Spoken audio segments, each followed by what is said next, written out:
She thought leaving me for luxury was an upgrade, but the BMW was a rental. The promises were empty, and the only real upgrade was the life I built without her. It's strange how people can show you exactly who they are the second they think they've won. I had been dating Melissa for almost 3 years. She was charming, funny in her own way, and she had a knack for making herself the center of attention in any room. I'll admit, in the beginning I was drawn to her confidence. She spoke like the world owed her something, and I thought that meant she was ambitious. What I didn't realize back then was that Melissa didn't want to work for the life she envisioned. She wanted someone else to build it for her. I'm a software engineer. Not flashy, not dripping in money, but I'm good at what I do and I live comfortably. I drive an older but reliable Honda Accord, the same car I bought right out of college. Melissa constantly made little digs about it. Your car is fine, but don't you think it's time to drive something that actually reflects where you're headed in life? Or, it's cute that you're so attached to your high school ride. I usually laughed it off. To me, a car is a way to get from A to B. I'd rather save my money for experiences, investments, and stability. But Melissa didn't see it that way. To her, cars were a status symbol, something that screamed success before you even stepped out. Fast forward to our anniversary last month. I decided to do something special, not for her, but for me. I'd been looking at luxury cars, not to buy, but just to enjoy for a little while. So I rented a BMW X5 from a premium rental service. Melissa lit up when she saw me pull up in it. For the first time in ages, her eyes actually sparkled when she looked at me. She ran her hand along the glossy finish, laughed, and said, "Now this feels right. Finally, I don't feel embarrassed pulling up places with you." Her words stung, but I swallowed it. It wasn't worth fighting about on what was supposed to be a celebratory night. That night, she was suddenly all over me, holding my hand, kissing me in public, introducing me to strangers like I was her trophy boyfriend. It was unusual. A part of me enjoyed the attention, but another part of me was cataloging every fake smile and exaggerated laugh. 2 days later, she dropped the mask. I got the text out of nowhere. "I'm keeping the car, but I'm with him now. Thanks for the upgrade to my new life." Her words didn't even register at first. I had to reread them 3 times before I processed what she was saying. Melissa had left me for another guy, and she thought the BMW was hers to keep. She thought I had actually bought it for her. I stared at my phone for a solid minute, then started laughing. Not a bitter laugh, not angry, just genuine disbelief at the audacity of this woman. So I typed back, "Enjoy the ride." And that was it. For the next few days, radio silence. I didn't chase her, didn't call, didn't demand the car back. Why would I? It wasn't mine to give away in the first place.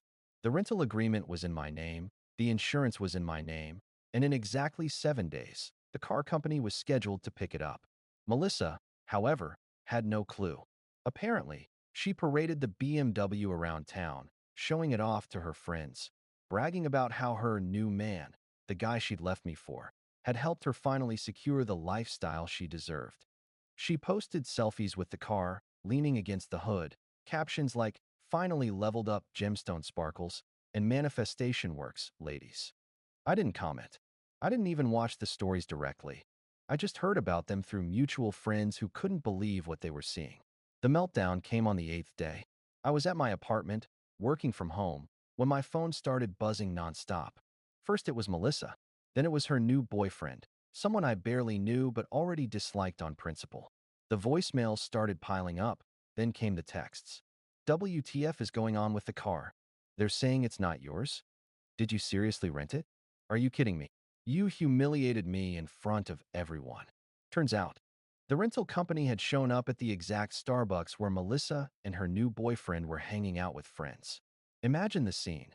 Two uniformed employees walking in, politely explaining that the vehicle needed to be returned immediately because the rental period was up. Melissa apparently tried arguing, claiming it was a gift. They pulled out the paperwork with my signature and said, very matter-of-factly, "Ma'am, this vehicle was never yours." Her friends saw. Her boyfriend saw. Everyone saw. I don't know the exact details of the meltdown because, again, I wasn't there. But judging by the furious voicemails I received, Melissa screaming about how I set her up, how I embarrassed her on purpose, how I ruined her reputation. It must have been a sight to behold. Me? I just sat there, sipping coffee, smiling at the absurdity of it all. Here's the thing, I never lied. I never told her the BMW was mine. I never said it was hers to keep. She saw what she wanted to see, believed what she wanted to believe, and built an entire fantasy around it.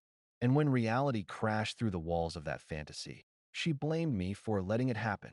Melissa wanted a man who could buy her luxury, who could upgrade her life like a handbag swap. Instead, she ended up with a rental receipt and a reputation for being the girl who thought she'd secured a BMW only to have it repossessed in front of an audience. And me? I got the best gift of all, freedom. The meltdown at Starbucks was only the beginning. After the rental company took the BMW away, Melissa went radio silent for about 2 days. I didn't hear from her directly, but mutual friends kept me updated. Apparently, she tried to spin the whole thing by saying I had tricked her, that I had deliberately set her up to humiliate her. But the story didn't land well, because everyone had seen her Instagram posts bragging about the luxury gift from her man. She'd written the narrative herself. I'd just let reality catch up. Her new boyfriend, let's call him Ryan, didn't take it well either.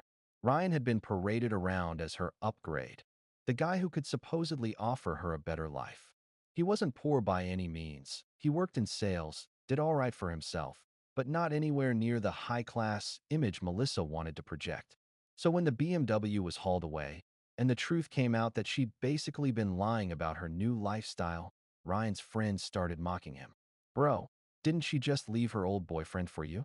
Where's your luxury car? Guess you're just the downgrade. It didn't take long before Ryan started seeing Melissa for what she really was, someone who measured relationships in dollar signs and leather interiors. I heard through a mutual friend that they had a massive fight a week later, where Ryan apparently shouted, "You only picked me because you thought you were leveling up." Melissa screamed back that she deserved better than both of us. Classic. Meanwhile, my life was going better than ever. Without Melissa draining my wallet with constant date nights that were basically excuses for her to post at expensive restaurants, I suddenly had extra money and, more importantly, extra peace of mind. I started hitting the gym more, picked up an old hobby, photography, and even reconnected with a few friends I'd lost touch with while I was busy catering to Melissa's endless demands. The funniest part? People actually started telling me I looked happier, that there was a glow about me. Turns out being free from constant criticism and manipulation will do that for a person. But Melissa wasn't done trying to drag me back into her chaos. One evening, maybe 3 weeks after the BMW fiasco, I got a text. "We need to talk. Please. Just one coffee. I owe you an apology." I almost laughed out loud. Owe me an apology? This was the same woman who screamed at me over voicemail that I had ruined her life for not buying her a car. Still, a part of me was curious. So I agreed to meet at a neutral spot, a quiet cafe where I knew there wouldn't be an audience for one of her dramatic performances. She showed up looking deflated. No flashy outfit, no designer purse, which, I later found out, she'd sold online for cash. Just jeans, a hoodie, and tired eyes. For a moment, I almost felt sorry for her. Almost. Then she opened her mouth. I messed up, she began, voice trembling. I thought I knew what I wanted. I thought I needed more, you know? But Ryan wasn't who I thought he was, and I stopped her right there. "Melissa, you don't need to explain. You made your choice. But don't you see?" She pressed, leaning forward. "You're the stable one. You're the one who actually cared about me. Ryan's gone, my so-called friends are laughing at me. And I realize now that you were the best thing that ever happened to me." Her words might have carried weight if I hadn't just lived through 3 years of her constant complaints, insults, and shallow demands. I sipped my coffee slowly, then looked her dead in the eye. "Melissa, the only thing you realized is that the fantasy you built in your head doesn't exist. And now you want to crawl back to something comfortable because it's better than being alone. That's not love. That's desperation." Her face twisted, hurt, then anger, then a mask of disbelief. "You're seriously just going to throw away everything we had?" she demanded. "After 3 years? You're just going to let me crash and burn?" I set my cup down. "Melissa, you didn't crash because of me. You crashed because you kept trying to fly on other people's wings." She stared at me, mouth opening and closing like she wanted to argue, but couldn't find the words. Finally, she muttered, "You'll regret this," grabbed her bag, and stormed out. That was the last time I saw her in person. But her story didn't end there. A month later, I got another call, from one of her closest ex-friends. She told me Melissa had been bouncing around couches because she couldn't afford rent after moving out of Ryan's place. She'd burned too many bridges, used too many people, and now no one wanted to deal with her drama. Meanwhile, I was thriving. My photography hobby turned into a side hustle. I started booking small gigs on weekends, making extra money just by doing something I actually enjoyed. And funny enough, one of those gigs led me to meet someone new. A woman named Claire, who didn't care about cars or money or leveling up. She cared about laughing at dumb jokes, hiking on Sundays, and sharing a bottle of cheap wine on a rooftop. Melissa's new life lasted all of 11 days before it crumbled. Mine, it had just begun, and I didn't need a BMW or Melissa to enjoy the ride. Update 1. A few weeks after that last cafe meeting, Melissa's downward spiral became public knowledge. I wasn't looking for updates, but in our town, gossip spreads fast. Plus, when someone has spent years making everything about themselves online, their downfall has a way of being loud. It started with Instagram. One day her account went from daily glam shots and quotes about living her best life to silence. Then, 2 weeks later, a new post popped up, a blurry picture of a coffee cup captioned, "Starting over, one day at a time." It didn't take Sherlock Holmes to put the pieces together. Melissa had fallen hard. The likes that once flooded her page dwindled to almost nothing. Most of her old supporters had moved on or worse, started leaving comments like, "Didn't you say you were living the dream? Guess the BMW didn't work out, huh?" Karma's real. And Melissa, who once thrived on being the center of admiration, couldn't handle being the butt of the joke.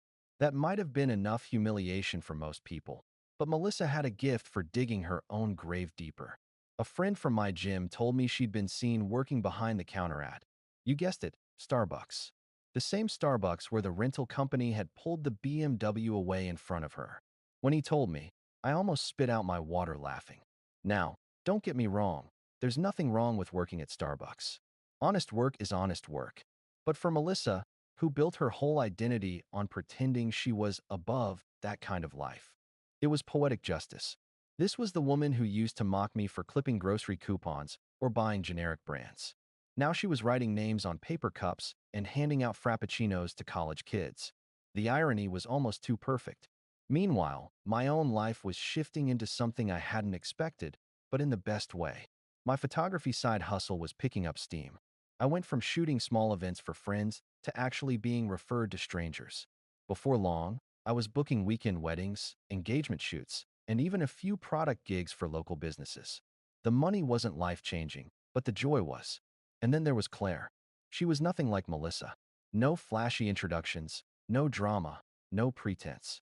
I met her when I was hired to take photos at her friend's engagement party.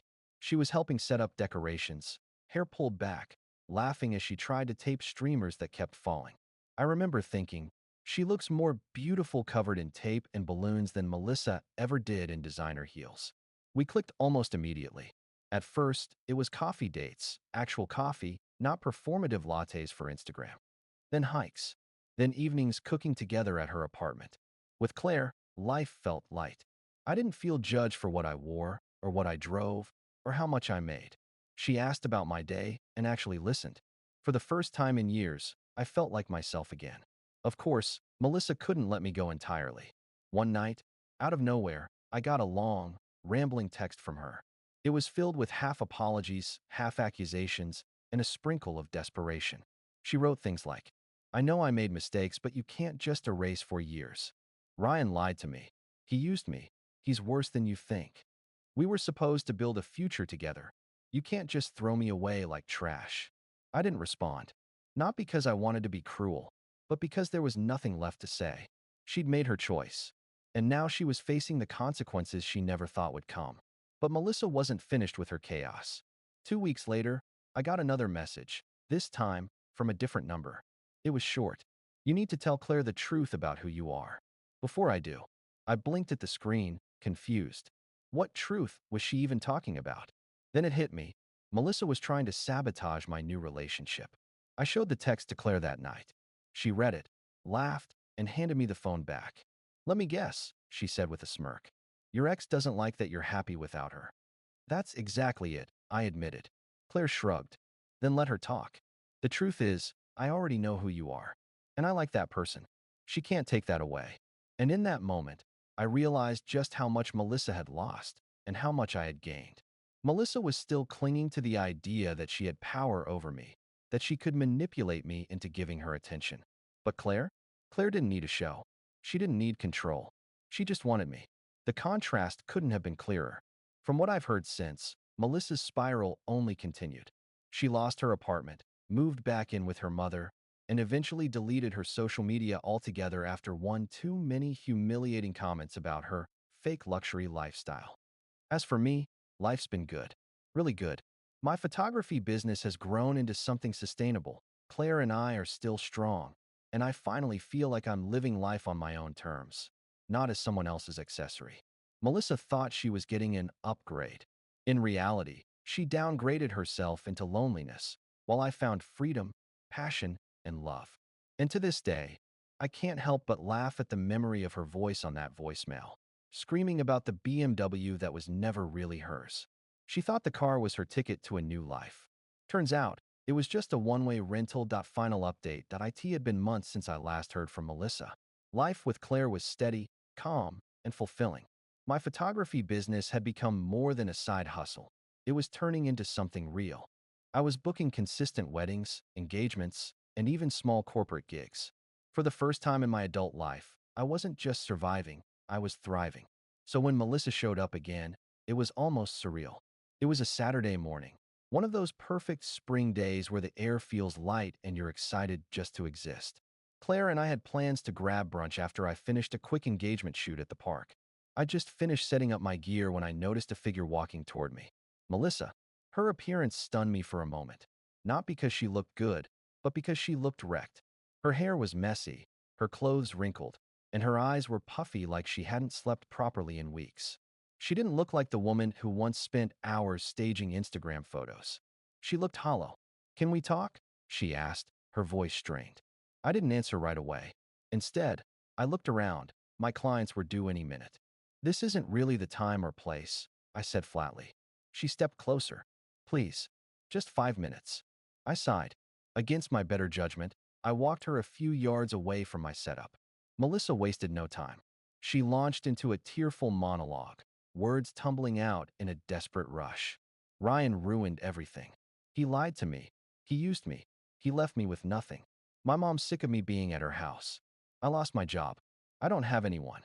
And I miss you. I miss us. I made a mistake, the biggest mistake of my life. You were always steady, always good to me, and I threw it away for nothing. Please, can we try again?" Her eyes searched mine, full of desperation. A year ago, I probably would have crumbled at that. I would have tried to comfort her, maybe even considered giving her another chance. But now, standing there, hearing her words, it was like watching an old movie you used to love but no longer felt connected to. I saw through it. Melissa didn't miss me. She missed stability. She missed the security of someone who wouldn't let her fall flat on her face. She missed the life she thought she was entitled to, the one she gambled away chasing illusions of luxury. I kept my voice calm. "Melissa, you don't miss me. You miss what I gave you. But that chapter is closed. I've moved on. And honestly, you should too." Her face crumpled. "So that's it. After everything, after 4 years together, you just walk away?" "You walked away first," I reminded her. "You told me I wasn't enough. You said I was boring, replaceable. And you didn't just say it. You proved it. You chose him. Now you're upset because he turned out worse than you imagined. That's not love, Melissa. That's regret." She blinked hard, tears slipping down her cheeks. "I thought I was chasing happiness." "No," I said quietly. "You were chasing status. And happiness isn't found in cars or Instagram followers or men who make empty promises. It's in the small things, things you never valued. That's why this won't work. Not now, not ever." She looked like I'd punched her. For a moment, I felt a pang of sympathy. But then I remembered every insult, every time she'd mocked me, every smug look when she thought she'd traded up. Sympathy faded into clarity. My clients arrived just then, a sweet couple excited for their engagement shoot. Melissa wiped her eyes, realizing the conversation was over. She gave me one last broken look before turning and walking away, shoulders hunched, as if the weight of her choices had finally crushed her. I never saw her again. That night, I told Claire what happened. She listened, squeezed my hand, and simply said, "You handled it perfectly." And for the first time, I believed I had. Melissa's downfall wasn't something I celebrated. It was something I acknowledged with quiet finality. She had chosen her path, and she was living with the consequences. Meanwhile, I had chosen mine, and it was leading me to peace, success, and love.